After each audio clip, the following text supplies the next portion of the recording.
Una de las verdades más claras de la Escritura, y hoy estuvimos hablando de eso un poco, es que Dios es soberano.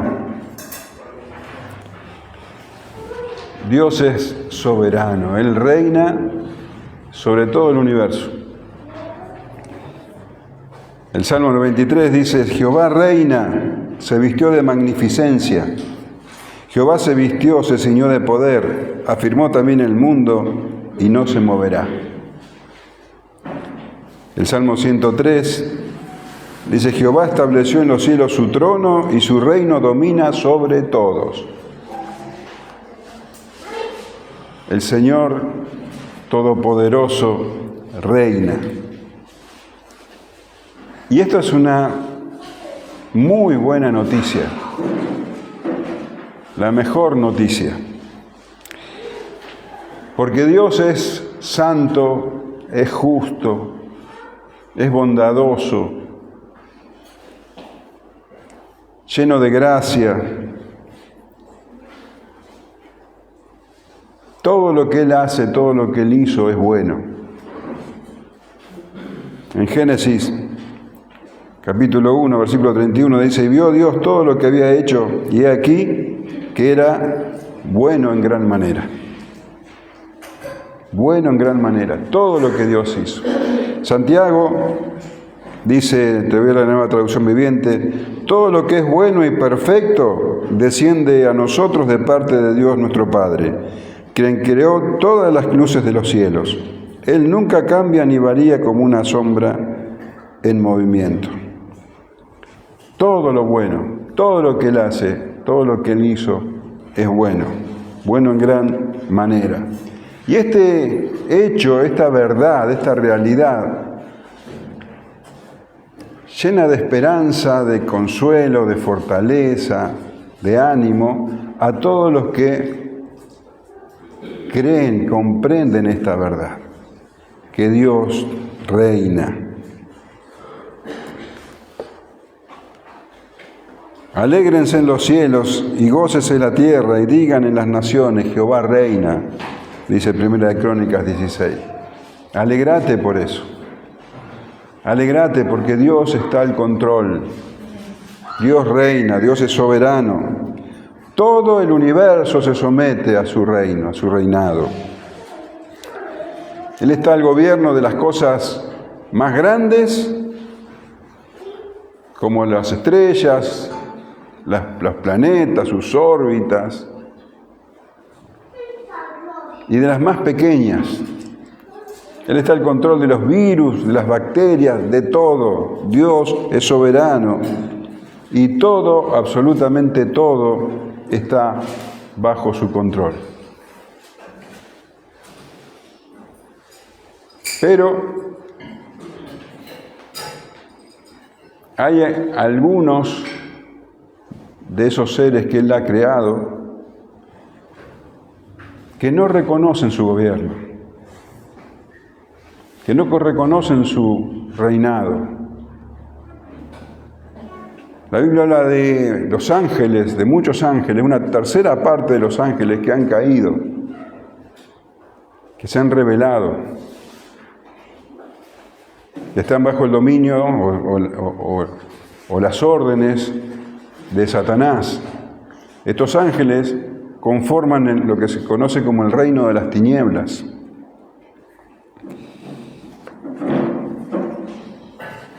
Y además de estos ángeles, tampoco se someten al reinado de Dios los seres humanos. Todos los seres humanos se rebelan ante el reinado de Dios. Todos. No hay uno solo que reconozca la soberanía de Dios sobre sus vidas. Mira lo que dice Romanos 1:19, también te voy a leer la Nueva Traducción Viviente. Ellos conocen la verdad acerca de Dios porque Él se la ha hecho evidente, pues desde la creación del mundo todos han visto los cielos y la tierra, Por medio de todo lo que Dios hizo, ellos pueden ver a simple vista las cualidades invisibles de Dios, su poder eterno y su naturaleza divina. Así que no tienen ninguna excusa para no conocer a Dios. Es cierto, ellos conocieron a Dios, pero no quisieron adorarlo como Dios ni darle gracias. En cambio, comenzaron a inventar ideas necias sobre Dios. Como resultado, la mente les quedó en oscuridad y confusión. Afirmaban ser sabios, pero se convirtieron en completos necios. Y estos seres humanos, hombres y mujeres, al rechazar el reino de Dios, se someten al reino de las tinieblas. Por eso Satanás es llamado el príncipe de este siglo, el Dios de este mundo. Juan escribe en su primera carta, en el capítulo 5, sabemos que somos de Dios y el mundo entero está bajo el maligno. Incluso cuando Satanás tentó a Jesús en el desierto, mirá lo que cuenta Lucas, que dijo, llevó, Lucas 4:5, y le llevó el diablo a un alto monte y le mostró en un momento todos los reinos de la tierra, y le dijo el diablo, a ti te daré toda esta potestad y la gloria de ellos, porque a mí me ha sido entregada y a quien quiero la doy. Dios no le entregó la autoridad, se la entregó el hombre cuando pecó. Esa autoridad la tenía el hombre y se la entregó a Satanás. Entonces, está el reino de las tinieblas, está el reino de Dios, y para esos ángeles rebeldes, que nosotros conocemos como demonios, no hay misericordia, no hay ninguna clase de gracia para ellos. Les está reservado el infierno de fuego. A ellos, a los demonios y a la gran mayoría de los seres humanos. El Señor Jesús dice en Mateo 25:41, entonces dirá también a los de la izquierda, apartaos de mí, malditos, al fuego eterno preparado para el diablo y a sus ángeles. Tremendo, terrible.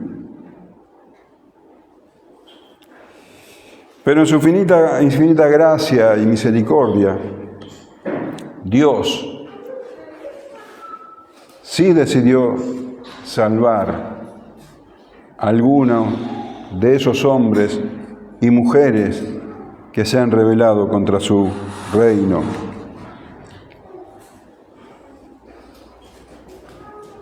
Para eso vino Jesucristo.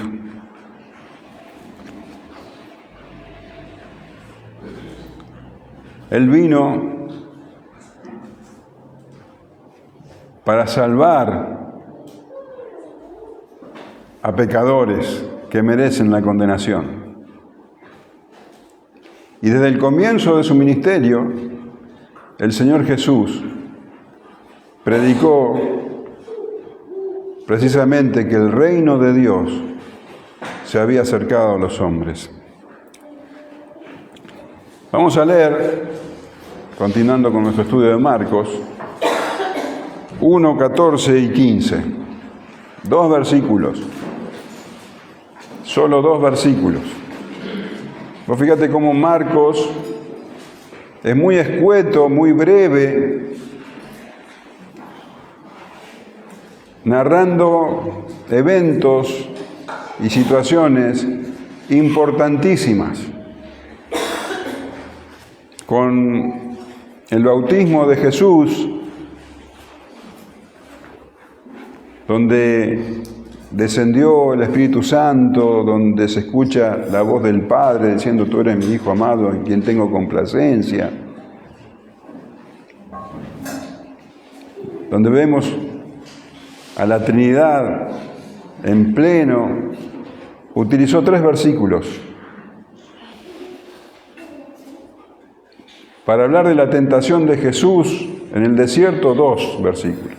Y ahora, para hablar de esto, del comienzo del Evangelio, del anuncio del Evangelio, también utiliza 2 versículos.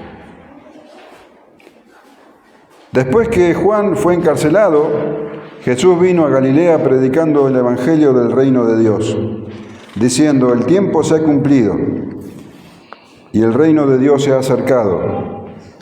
Arrepentíos y creed en el Evangelio.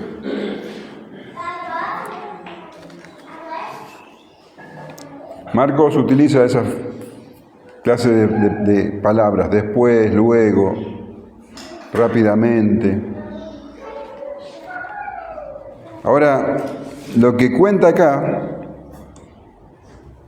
que Jesús comenzó su ministerio en Galilea, cuando Juan fue encarcelado, ocurrió más o menos un año después de su bautismo en el Jordán.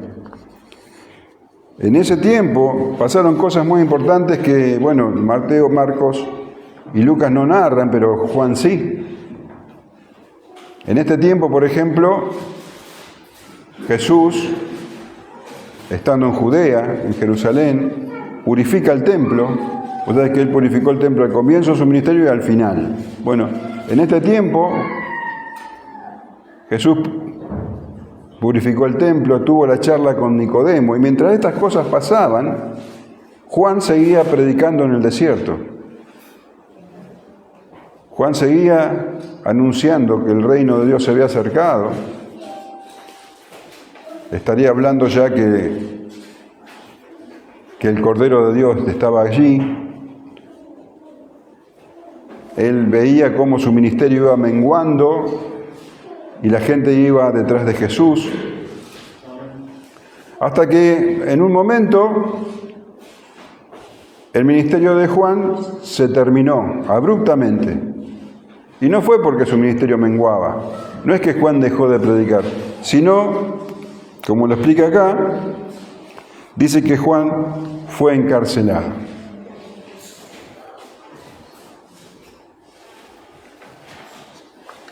Ahora, ¿por qué? ¿Por qué puede ser encarcelado un hombre como Juan, que estaba en el desierto? ¿Qué mal podría haber hecho?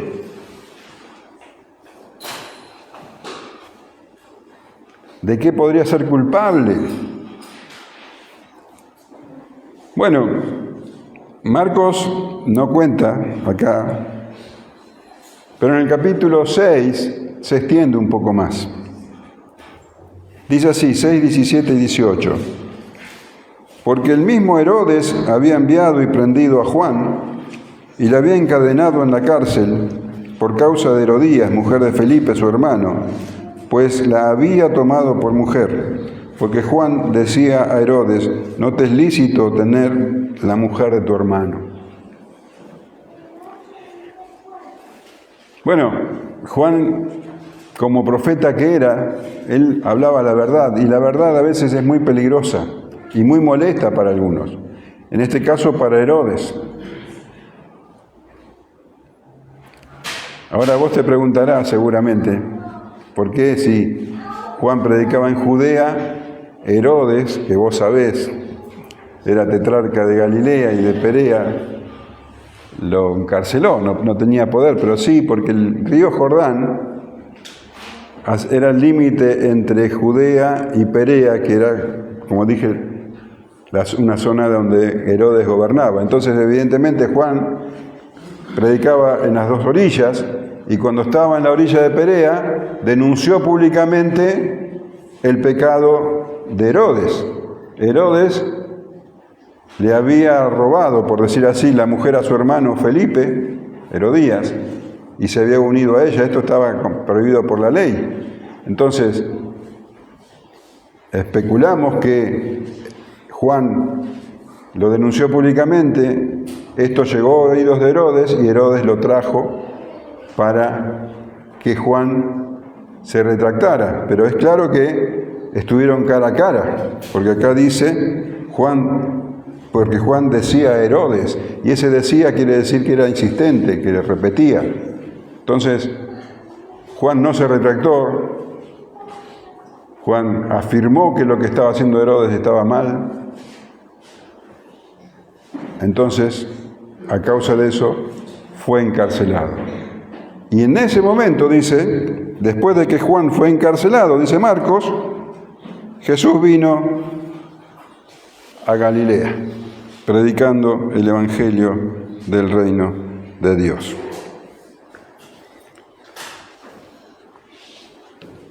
Ese fue el momento en que Jesús oficialmente comenzó su ministerio. Había estado casi un año en Judea, pero ahora, a raíz de que Juan fue encarcelado, volvió a Galilea para predicar. ¿Por qué? Porque era lo que Dios había determinado. Porque las profecías lo anunciaban así. Porque el ministerio de Juan había concluido. Juan era el que preparaba el terreno, el camino para el Señor. Ahora ya Juan había terminado su ministerio y el Señor comenzaba oficialmente su predicación. Y como te decía, así lo dicen las profecías. Mateo lo explica bien. Mateo 4:12 dice, cuando Jesús oyó que Juan estaba preso, volvió a Galilea y dejando Nazaret vino y habitó en Capernaum, ciudad marítima en la región de Zabulón y de Neftalí, para que se cumpliese lo dicho por el profeta Isaías, cuando dijo, tierra de Zabulón y de tierra de Neftalí, camino del mar, al otro lado del Jordán, Galilea de los gentiles, el pueblo asentado en tinieblas vio gran luz, y a los asentados en región de sombra de muerte, luz les resplandeció. Desde entonces comenzó Jesús a predicar y a decir, arrepentidos porque el reino de los cielos se ha acercado. Así que el ministerio del Señor Jesús comienza oficialmente en Galilea. Galilea, que era una región menospreciada por los judíos. Galilea estaba al norte de Palestina y era una región muy habitada por gentiles. El lugar menos pensado para que hiciera su ministerio el Mesías anunciado. Todos especulaban con que el Mesías iba a manifestarse en Jerusalén o alguna región cerca, alguna zona cerca de Jerusalén, nunca en Galilea. Así que Jesús, cuando se enteró que Juan estaba encarcelado, volvió para Galilea, unos 150 kilómetros de Jerusalén a Nazaret. 150 kilómetros a pie, eran unos 4 o 5 días de viaje. En ese viaje pasa por Samaria y en la ciudad, en la aldea de Sicar, él se acerca a un pozo de agua y conoce a una mujer. ¿Escuchaste hablar de eso? A la mujer samaritana que tenía 5 maridos. Bueno, a esa mujer samaritana se le revela al Señor como el Mesías. Tremendo esto. Bueno, el asunto es que estas cosas las cuenta Juan. Y Jesús dice que vuelve a Galilea.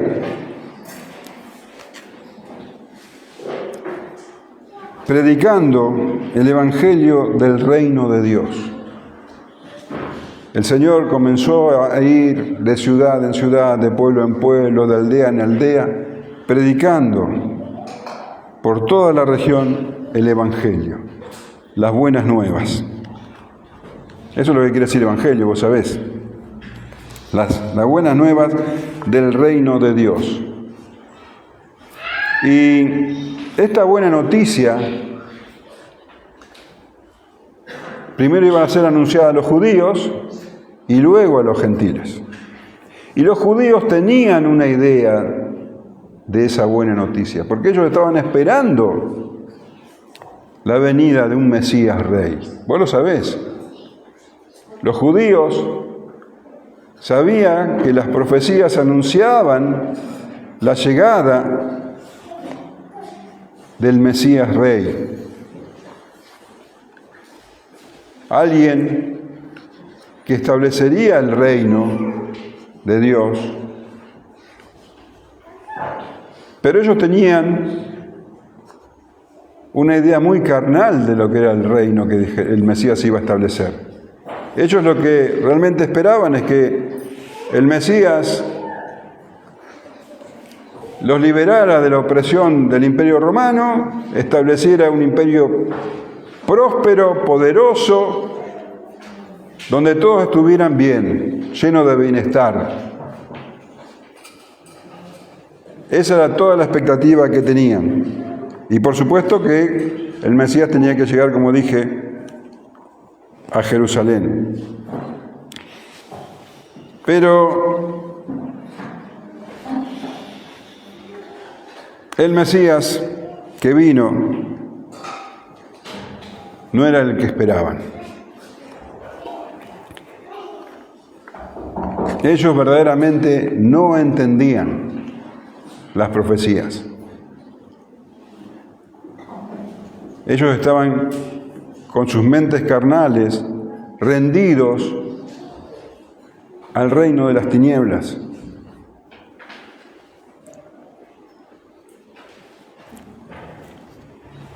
Ellos creían que por ser descendientes de Abraham, estaban a cuentas con Dios, que Dios los consideraba un pueblo especial.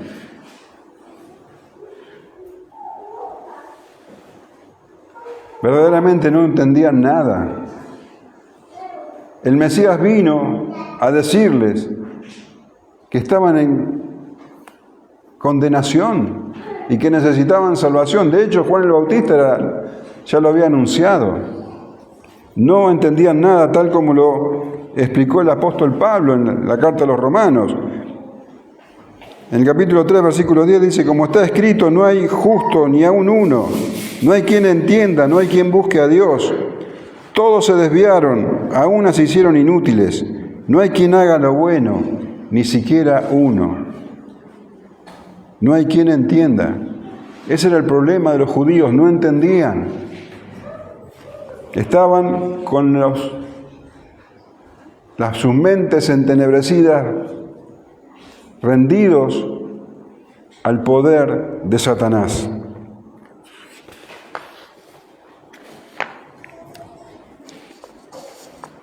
Y justamente el Señor Jesús comienza a predicar lejos de Jerusalén y lejos del templo para demostrar que ese no era el camino, que todo eso era una religión vacía, hueca, llena de reglamentos, de legalismo. El Señor Jesús llegó con un mensaje que no era el que esperaban. El Señor Jesús predicaba el Evangelio del reino de Dios. Y Él mismo explica su trabajo, su ministerio. Mirá cómo lo cuenta. Mateo capítulo 13, versículo 3. He aquí, el sembrador salió a sembrar. Y mientras sembraba, parte de la semilla cayó junto al camino, y vinieron las aves y la comieron. Parte cayó en pedregales, donde no había mucha tierra, y brotó pronto, porque no tenía profundidad de tierra. Pero salido el sol se quemó, y porque no tenía raíz se secó. Y parte cayó entre espinos, y los espinos crecieron y la ahogaron. Pero parte cayó en buena tierra, y dio fruto, cual a 100, cual a 60, y cual a 30 por uno. El que tiene oídos para oír, oiga. Y en el versículo 18 de este capítulo, Él explica esta parábola y dice: oíd pues vosotros la parábola del sembrador. Cuando alguno oye la palabra del reino y no la entiende, viene el malo y arrebata lo que fue sembrado en su corazón. Este es el que fue sembrado junto al camino. Y el que fue sembrado en pedregales, este es el que oye la palabra y al momento la recibe con gozo, pero no tiene raíz en sí, sino que es de corta duración, pues al venir la aflicción o la persecución por causa de la palabra, luego tropieza. El que fue sembrado entre espinos, este es el que oye la palabra, pero el afán de este siglo y el engaño de las riquezas ahogan la palabra y se hace infructuosa. Mas el que fue sembrado en buena tierra, este es el que oye y entiende la palabra y da fruto y produce a 100, a 60 y a 30 por uno. Entonces, esta era la manera en que el reino de Dios se acercaba a los hombres. Se acercaba porque el rey de ese reino había llegado. Y el método era la predicación, el mensaje, la palabra que tiene poder. El Señor Jesús comenzó con este ministerio de predicación, después siguieron los apóstoles y sus seguidores, y todavía hoy sigue el mismo ministerio.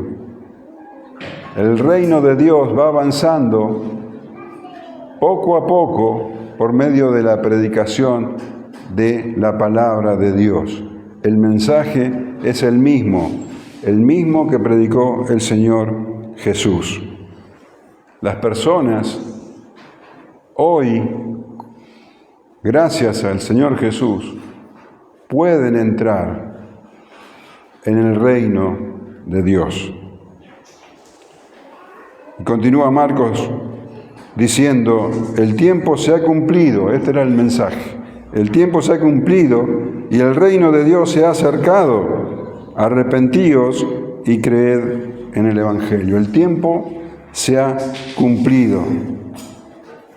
El Señor Jesús estaba diciendo que el punto culminante de la historia humana, el punto culminante de la historia del universo, el punto culminante de la historia de la redención, había llegado.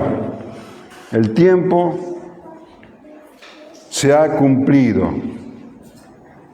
Bueno, vos sabés que la palabra griega es kairos, que habla de un tiempo preciso, no de un punto en un almanaque, sino del tiempo determinado, el momento esperado. El apóstol Pablo escribe a los Gálatas, capítulo 4, cuando vino el cumplimiento del tiempo, Dios envió a su Hijo, nacido de mujer y nacido bajo la ley. Entonces el plan soberano de Dios estaba desarrollando, y esta era la hora clave. El tiempo se había cumplido y el Mesías anunciado comenzó su ministerio de predicación. El Salvador había llegado para traer perdón de pecados y redención. Así que este era el momento clave histórico de Dios. Todas las promesas del Antiguo Testamento a partir de ahora se iban a empezar a cumplir. El rey había venido para traer el reino, y no era un reino terrenal como los judíos esperaban, sino un reino sobrenatural, un reino espiritual y eterno.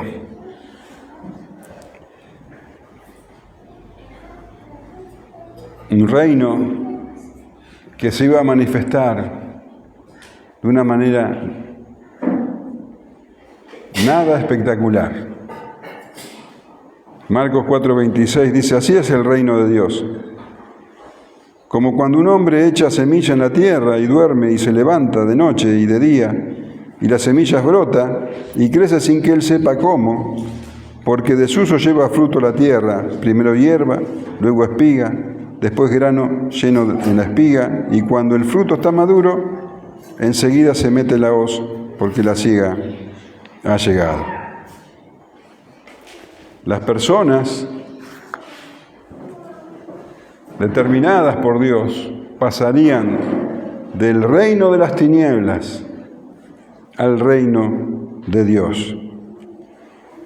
Colosenses 1:13 dice, el cual nos ha liberado de la potestad de las tinieblas y trasladado al reino de su amado Hijo. Y esas personas recibirían todas las bendiciones espirituales en Cristo Jesús. Ya no serían esclavos del pecado, ya no estarían bajo el yugo de la ley. Porque como dice Romanos 14:17, porque el reino de Dios no es comida ni bebida, sino justicia, paz y gozo en el Espíritu. Esas personas serían parte de su pueblo, lo que se conoce como la iglesia. Ellas podrían reconocer al Rey. Lo amarían, lo servirían, aún en este mundo contradictor, y así sería a lo largo de la historia. El avance del reino, como dije, no es espectacular, sino que es un alma a la vez. El reino hoy es un reino invisible, espiritual, pero llegará el día en que ese reino se manifieste de manera completa, también en el mundo físico, cuando el Señor vuelva y el reino de Dios se establezca, no en las nubecitas, no es que nos van a salir alas y vamos a estar en nubes. El reino de Dios se establecerá aquí en la tierra. Y Él viviendo con su pueblo.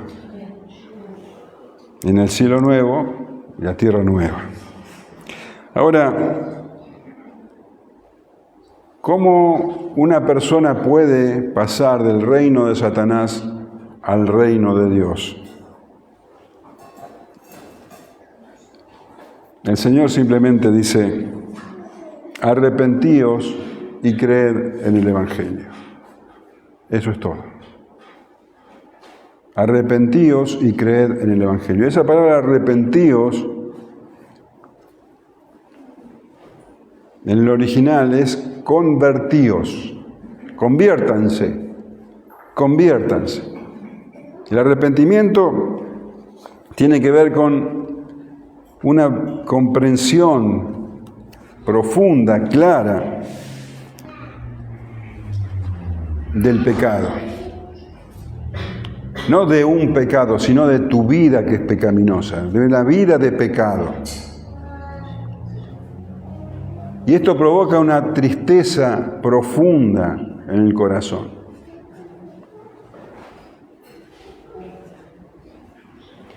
Y una voluntad de romper con esa vida.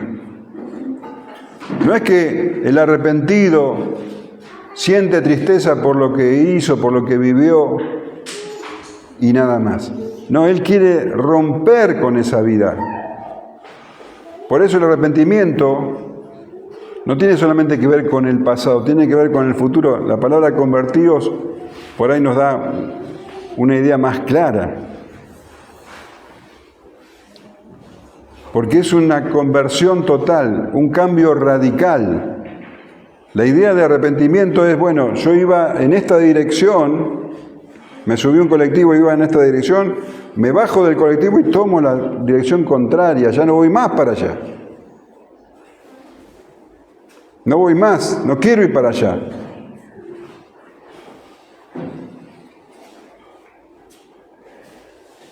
Es un cambio total, radical.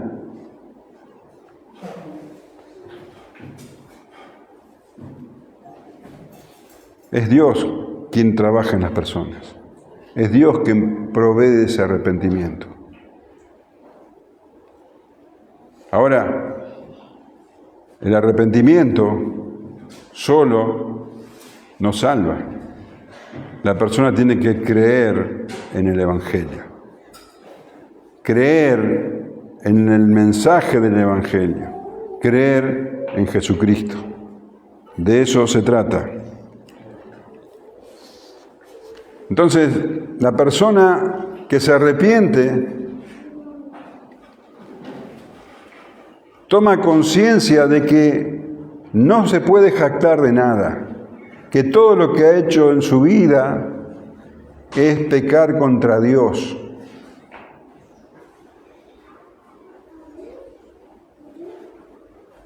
Esas personas que se entristecen por el hecho de haber vivido así no son pobres personas, no son personas dignas de lástima.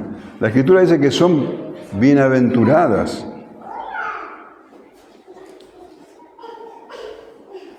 El Señor Jesús dice, bienaventurados los pobres en espíritu, porque de ellos es el reino de los cielos. De los que comprenden su miseria espiritual, que no tienen nada de qué jactarse, de que aún lo que ellos consideraban sus buenas obras son basura, están teñidas de pecado, de orgullo. Isaías dice en el capítulo 64, versículo 6, si bien todos nosotros somos como suciedad, y toda nuestra justicia es como trapo de inmundicia, y caímos todos nosotros como la hoja, y nuestras maldades nos llevaron como viento. ¿Te das cuenta de la conciencia que tiene el que se arrepiente? Toda su vida sintió que no era una mala persona, que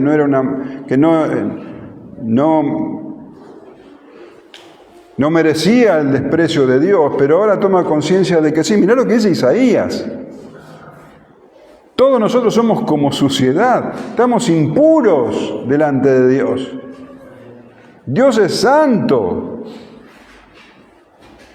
absolutamente limpio, puro, y nosotros que somos suciedad. Las cosas buenas que nosotros queremos hacer son como trapos de inmundicia, dice. La persona que toma conciencia de eso se da cuenta que no puede salvarse a sí misma con sus propias obras. Entonces necesita que alguien lo salve. Por eso la persona que se arrepiente está preparada para recibir el Evangelio. El Evangelio. Y solamente tienen que creer. ¿Qué creer? Creer que ese predicador en ese entonces, Mesías, príncipe, es el Salvador. Y que vino a cumplir con su obra de redención en la cruz. Él es el que hace posible la paz entre el hombre y Dios. Algo que es imposible para nosotros. Entonces, dice el Señor, el que cree en Él, en el Mesías, en el Hijo de Dios, tiene vida eterna. Mirá si no es una buena noticia. Tiene vida eterna, perdón de pecados, paz para con Dios. Es justificado por medio de la fe. No hay nada que agregar a la obra de Jesucristo. Y el apóstol Pablo dice en Romanos 10:9, que si confesares con tu boca que Jesús es el Señor y crees en tu corazón que Dios le levantó de los muertos, serás salvo. Fe, arrepentirse y creer. Además os declaro, dice el apóstol en 1 Corintios 15, además os declaro, hermanos, el evangelio que os he predicado, el cual también recibisteis, en el cual también perseveráis, por el cual asimismo, si retenéis la palabra que os he predicado, sois salvos, si no creísteis en vano. Porque primeramente os he enseñado lo que asimismo recibí, que Cristo murió por nuestros pecados conforme a las Escrituras, y que fue sepultado y que resucitó al tercer día conforme a las Escrituras. Este es el evangelio. Cristo hizo todo por nosotros. Él es el Mesías, Él es el Hijo de Dios, Él es el Rey del reino de Dios, y al creer en Él, entramos en el reino. Ahora, la mayoría de los judíos no se arrepintieron y no creyeron, porque para ellos el reino de Dios era Israel. Ellos lo que esperaban era bienestar, prosperidad.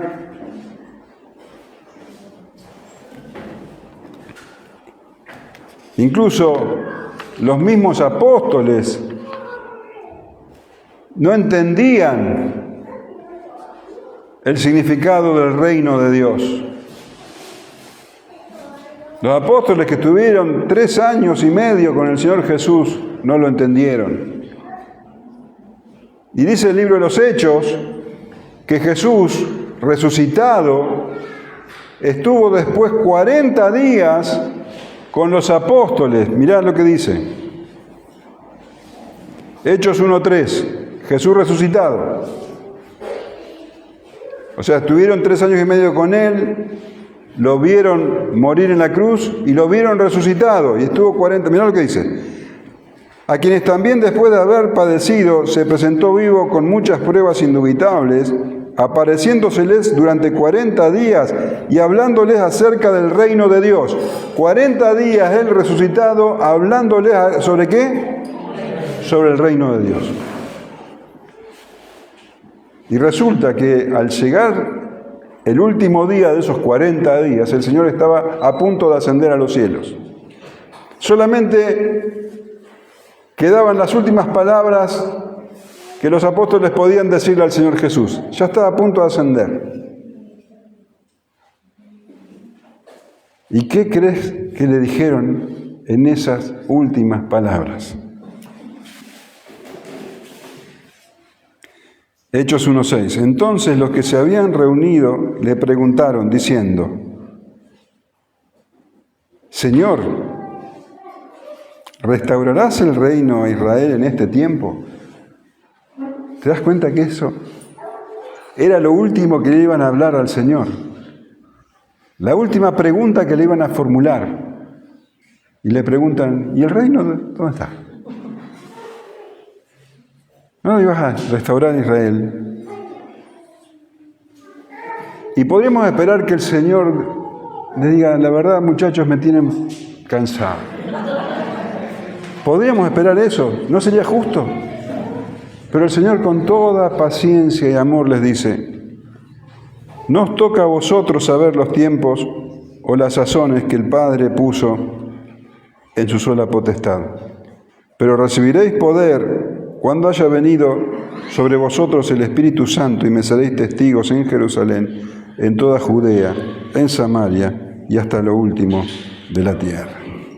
Ellos en ese momento todavía pensaban en un reino terrenal, pero Jesús los estaba preparando para llevar el reino espiritual hasta lo último de la tierra.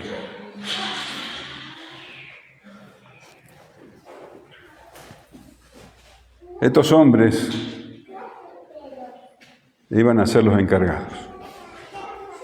Ellos iban a predicar el mismo mensaje que el Señor Jesús. Iban a predicar sobre el reino de Dios. Y todos aquellos que respondían iban a formar parte del reino de Dios. Todos aquellos que respondieron son lo que conocemos como la iglesia. La iglesia. Son personas que viven en este mundo, pero que no son de este mundo. Son personas que viven bajo otro orden.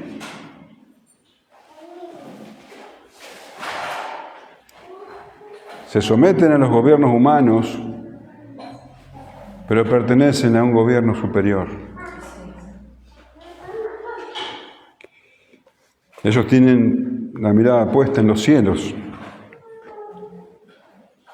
Ellos oran venga tu reino, venga a nosotros tu reino. Ellos buscan el reino de Dios y su justicia antes que otras cosas, que las cosas que el mundo busca, porque ellos saben que todo lo demás será añadido. El apóstol Pablo escribe a los Filipenses en el capítulo 3, versículo 20, mas nuestra ciudadanía está en los cielos, de donde también esperamos al Salvador, al Señor Jesucristo.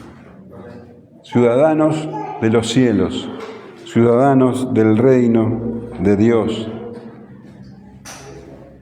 Y acá en la tierra, dice el apóstol Pedro, somos extranjeros y peregrinos.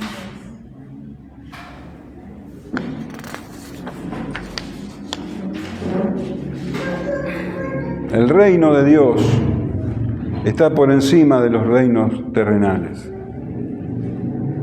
Si vos sos un ciudadano del reino de Dios, sos primero cristiano y después sos argentino. Sos primero cristiano y después sos argentino. Respetás la bandera argentina y la honrás, pero tu reino es superior.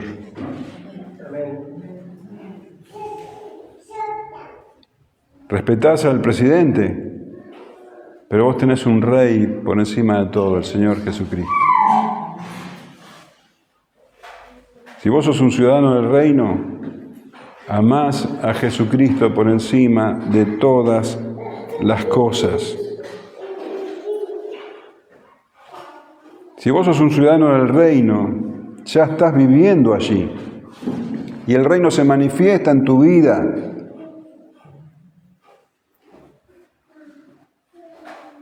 Y dice el apóstol Pablo que el reino de Dios es justicia, paz y gozo. Paz y gozo, justicia, paz y gozo. ¿Hay eso en tu vida?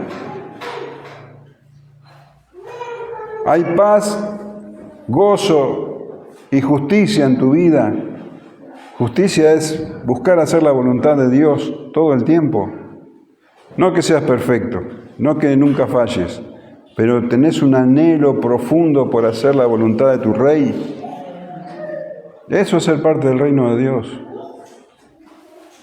El Rey está por encima de todas las cosas. Tu amor por Él está por encima de todas las cosas.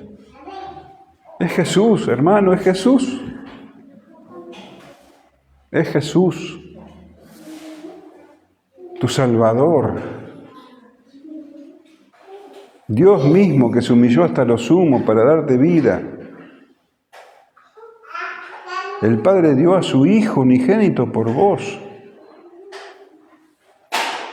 Él es todo para vos. Hoy cantábamos. Es todo para vos. Porque el que vive en el reino de Dios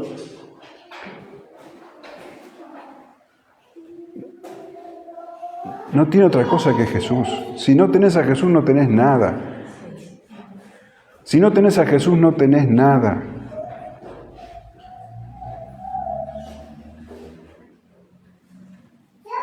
Y el reino se manifiesta sin querer. No es que el ciudadano del reino está guardando su testimonio. ¿Viste que por ahí dice, tenés que guardar tu testimonio? No. La vida del ciudadano del reino de Dios se manifiesta ese reino sin que él lo piense ni siquiera. Se manifiesta en su casa, en su trato con su cónyuge, con sus hijos, en su trabajo. Y te digo más, aún en sus gastos, porque Él es el Rey. Él es el Rey. El Señor Jesús dijo que sus discípulos son la luz del mundo. Dice Mateo 5:14, vosotros sois la luz del mundo. Una ciudad asentada sobre un monte no se puede esconder, ni se enciende una luz y se pone debajo de un almud, sino sobre el candelero, y alumbra a todos los que están en casa. Así alumbre vuestra luz delante de los hombres, para que vean vuestras buenas obras y glorifiquen a vuestro Padre que está en los cielos. Solamente tienen que ver tu vida para darse cuenta de que vos sos un hijo de Dios.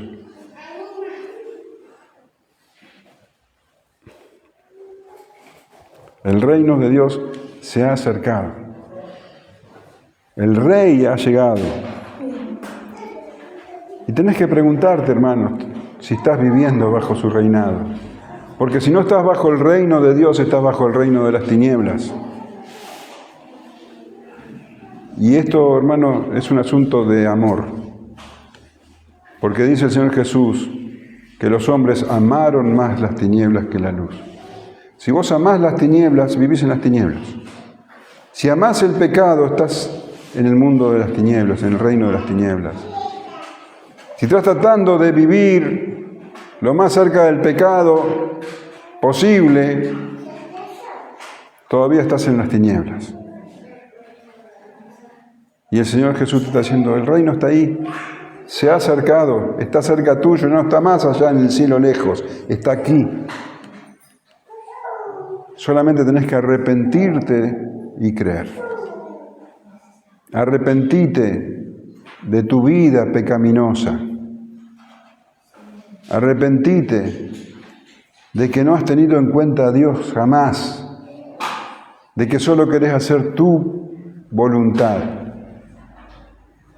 que solo estás buscando tu bienestar, lo que bien te parece, pero que no estás sometido al Rey. Todavía vos estás reinando y en realidad Satanás está reinando en vos.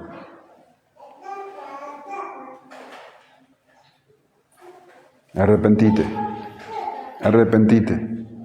Date cuenta de tu condición miserable, porque esa es la condición verdadera. No creas que sos una buena persona, porque no lo sos. No lo sos. No hay justo ni aun uno. Arrepentite y cree. Cree en el Salvador Jesucristo. Cree que Él es el Hijo de Dios. Cree que Dios lo levantó de los muertos.